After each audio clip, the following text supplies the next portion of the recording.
Hello दोस्तों, अपनी अधिगम की सीरीज के पार्ट 3 में आज हम लोग क्या डिस्कस करने वाले हैं। ट्रांसफर ऑफ लर्निंग यानी कि अधिगम का स्थानांतरण। फिर उसके बाद हम लोग क्या पढ़ेंगे, अधिगम के पठार यानी कि लर्निंग कर्व्स। तो टाइम को बिना वेस्ट किए अपनी वीडियो को आगे बढ़ाते हैं और दोनों टॉपिक को समझते हैं। ट्रांसफर ऑफ लर्निंग, ठीक है ना, यानी कि अधिगम का स्थानांतरण। जब किसी विषय या एरिया में प्राप्त किया गया अनुभव किसी दूसरे स्थान में प्रभावित करता है तो उसे ट्रांसफर ऑफ लर्निंग यानी कि अधिगम का स्थानांतरण कहते हैं। जब हम लोग किसी एक क्षेत्र, एक विषय या एक स्थान से कुछ अनुभव प्राप्त करें और उसे किसी और जगह पे अप्लाई कर दें, उसे किसी और क्षेत्र में, किसी और स्थान पे या किसी और विषय में अप्लाई कर दें तो उसे हम लोग क्या बोलेंगे, ट्रांसफर ऑफ लर्निंग। क्लियर है? इतनी बात समझ में आई। अगर इसका एग्जाम्पल लें तो अगर हम लोग अपना डिवीजन का रूल देखें, जो हम लोगों ने मैथ में डिवाइड पढ़ा है यानी कि भाग पढ़ा है, ठीक है ना, भाग वाले सवाल हल करना सीखा है, ठीक है। अभी हम लोगों ने आईक्यू वाले में आईक्यू का फॉर्मूला पढ़ा था, उसमें भी हम लोगों ने भाग किया था, है ना, mental as upon chronological age into 100। अब इस क्वेश्चन को सॉल्व करने के लिए हमको डिवाइड करना था। अब हम लोगों ने डिवाइड सीखा था मैथ में, लेकिन डिवाइड यूज कहाँ करा हम लोगों ने, इस फॉर्मूले में, है ना। तो ये क्या हुआ, एक तरीके से अधिगम का स्थानांतरण तो हुआ, ट्रांसफर ऑफ लर्निंग तो हुआ। एक जगह पे सीखा हुआ कॉन्सेप्ट दूसरी जगह पे लगा दिया, तो ये क्या होता है, ट्रांसफर ऑफ लर्निंग। अब आइए नेक्स्ट पेज पे देखते हैं, कुछ डेफिनेशंस लिखी हुई हैं। क्या लिखा हुआ है, हिलगार्ड के अकॉर्डिंग अधिगम स्थानांतरण में एक क्रिया का प्रभाव दूसरी क्रिया पर पड़ता है। जब हम लोग अधिगम स्थानांतरण करते हैं तो एक क्रिया का प्रभाव दूसरी क्रिया पर पड़ता है। और गुथरी ने क्या कहा, अधिगम स्थानांतरण को व्यवहार को बढ़ाने और लागू करने की प्रक्रिया के रूप में परिभाषित किया जाता है। व्यवहार को बढ़ाने और लागू करने की प्रक्रिया में जो है हमारा अधिगम का स्थानांतरण परिभाषित किया जा सकता है, ठीक है ना। फिर उसके बाद आइए देखते हैं अधिगम के स्थानांतरण या अंतरण या फिर ट्रांसफर ऑफ लर्निंग के पार्ट्स कितने होते हैं, टाइप्स कितने होते हैं। पहला होता है सकारात्मक अंतरण यानी कि पॉजिटिव ट्रांसफर ऑफ लर्निंग। दूसरा होता है नकारात्मक अंतरण यानी कि नेगेटिव ट्रांसफर ऑफ लर्निंग। और तीसरा होता है शून्य, ये शून्य है, शून्य उदासीन अंतरण यानी कि न्यूट्रल और जीरो ट्रांसफर ऑफ लर्निंग, ठीक है ना। आइए अब हर एक पार्ट को अच्छे से समझते हैं कि ये आखिर होता क्या है। सकारात्मक स्थानांतरण यानी कि पॉजिटिव ट्रांसफर ऑफ लर्निंग। अब सकारात्मक स्थानांतरण क्या होता है, जब हम लोग स्थानांतरण करें और वो चीज़ सफल हो जाए यानी कि ट्रांसफर ऑफ लर्निंग सफल हो जाए तो वो क्या होगा, सकारात्मक स्थानांतरण। अब सकारात्मक स्थानांतरण 3 भाग में व्यक्त किया गया है, ठीक है ना। एक क्षैतिज अंतरण, दूसरा ऊर्ध्वाधर अंतरण और तीसरा द्विपार्श्विक अंतरण, ठीक है ना। अब क्षैतिज अंतरण को समझते हैं। लिखा है, जब किसी एक विषय क्षेत्र में प्राप्त किया गया अनुभव उसी के समान दूसरे क्षेत्र या विषय में सीखने में सहायता पहुंचाता है तो उसे क्षैतिज अंतरण कहते हैं। जैसे गणित, भौतिक विज्ञान। अब जैसे गणित में सीखा हुआ कॉन्सेप्ट हमारा साइकोलॉजी में यूज हो सकता है, ठीक है ना। गणित में सीखा हुआ कॉन्सेप्ट हमारा भौतिक विज्ञान यानी कि फिजिक्स में यूज हो सकता है। फिर उसके बाद क्या लिखा है, ऊर्ध्वाधर अंतरण। जब किसी निम्न क्षेत्र में प्राप्त अनुभव किसी क्षेत्र में सीखने में सहायता पहुंचाए तो उसे ऊर्ध्वाधर अंतरण कहते हैं। जैसे साइकिल चलाना, फिर मोटरसाइकिल चलाना। जैसे आज जो इंसान साइकिल चला लेता है उसको मोटरसाइकिल चलाने में इतनी दिक्कतें नहीं आती, फिर उसके बाद लिखा है द्विपार्श्विक अंतरण यानी कि जब शरीर के किसी एक भाग को दिया गया प्रशिक्षण शरीर के दूसरे भाग में स्थानांतरण हो जाए तो उसे द्विपार्श्विक अंतरण कहते हैं। जैसे हाथ की सिलाई मशीन, पैर की सिलाई मशीन और दाएं हाथ से लिखना और बाएं हाथ से लिखना। अब जैसे हाथ की सिलाई मशीन होती है, ठीक है ना, अब उसी प्रकार पैर की सिलाई मशीन भी होती है। अब हाथ से करना आता था हम लोगों को, साथ ही साथ पैरों से भी करने लगे क्योंकि पैरों वाली सिलाई मशीन है। अब दाएं हाथ से तो लिख लेते थे, अब हम लोग बाएं हाथ से भी लिख लेते हैं, तो ये क्या है, हमारा द्विपार्श्विक अंतरण, ठीक है ना। तो ये थे सकारात्मक स्थानांतरण।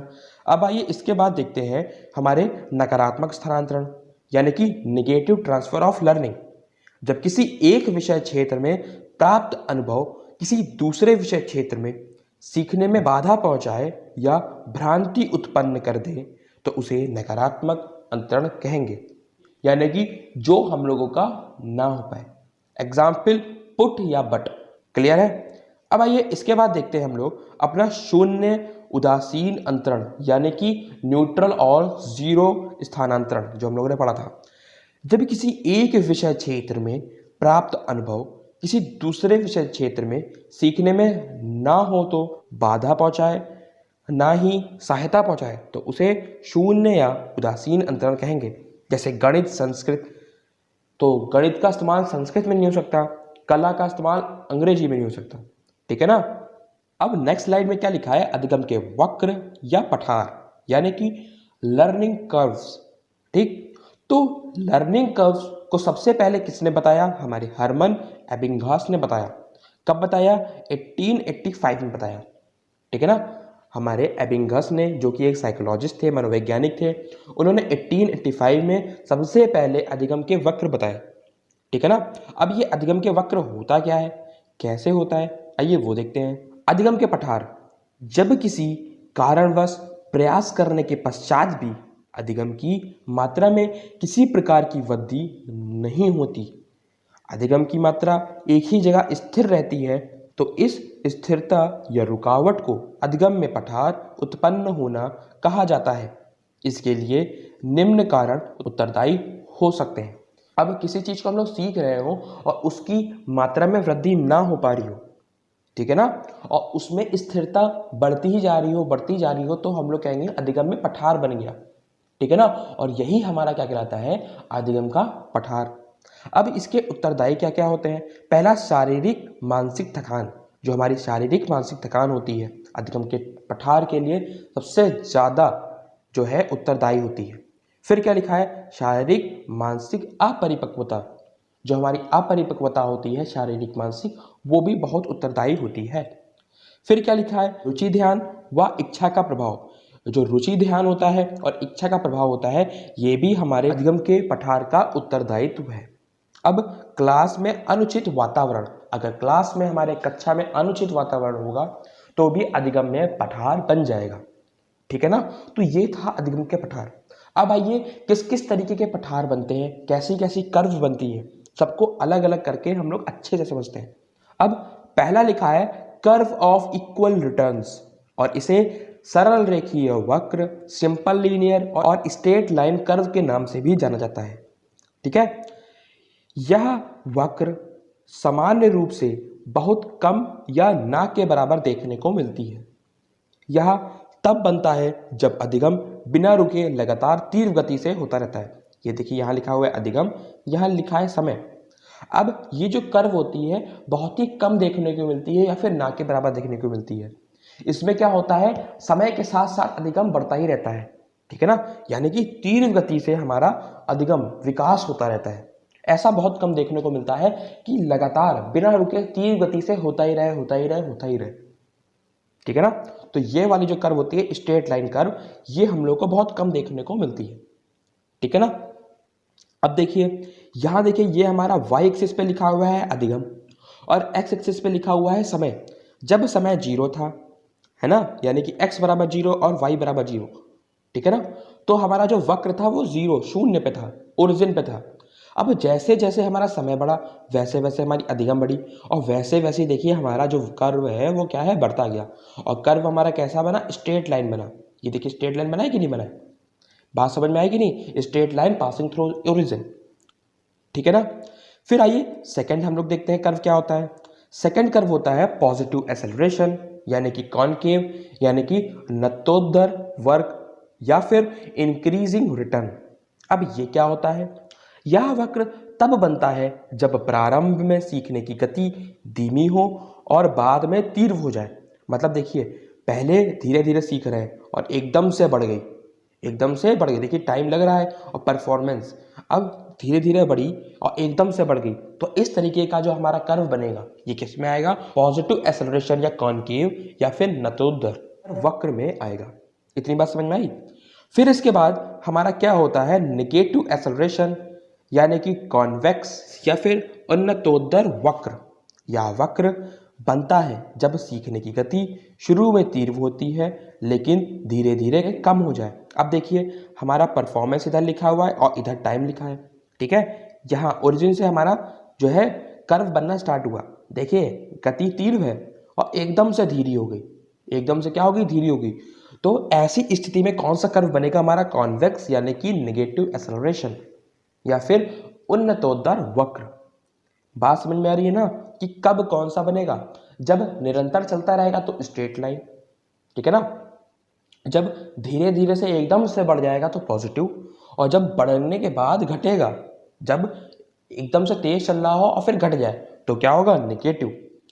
फिर उसके बाद क्या आता है, एस शेप्ड यानी कि मिश्रित या फिर सीढ़ीदार वक्र, और इसे टेरेस्ड कर्व नाम से भी जाना जाता है, ठीक है ना। अब यह वक्र तब बनता है जब अधिगम की गति अनियमित रूप से तीव्र तो कभी मंद हो जाती है। अब देखिए इसमें क्या हो रहा है, अधिगम देखिए धीरे धीरे बढ़ रहा है, फिर देखिए एकदम से बढ़ा, ठीक है ना, फिर एकदम से बढ़ा और एकदम से देखिए मंद हो गया। बात समझ में आई कि नहीं आ रही है। मतलब ऐसा अधिगम पहले तीव्र हो फिर मंद हो जाए, फिर मंद हो जाए, फिर तीव्र हो जाए, इस टाइप का अधिगम हमारा किस तरीके का वक्र बनाएगा, एस शेप्ड या मिश्रित या सीढ़ीदार या फिर टेरेस्ड कर्व, ठीक है ना। तो आपको सारे कर्व समझ में आए कि नहीं आए, ठीक है ना। आइए आगे देखते हैं। अब हमारा क्या लिखा हुआ है, अधिगम के पठार का ये एक मिश्रित कर्व है, ठीक है ना। अधिगम के पठार का ये एक मिश्रित कर्व है।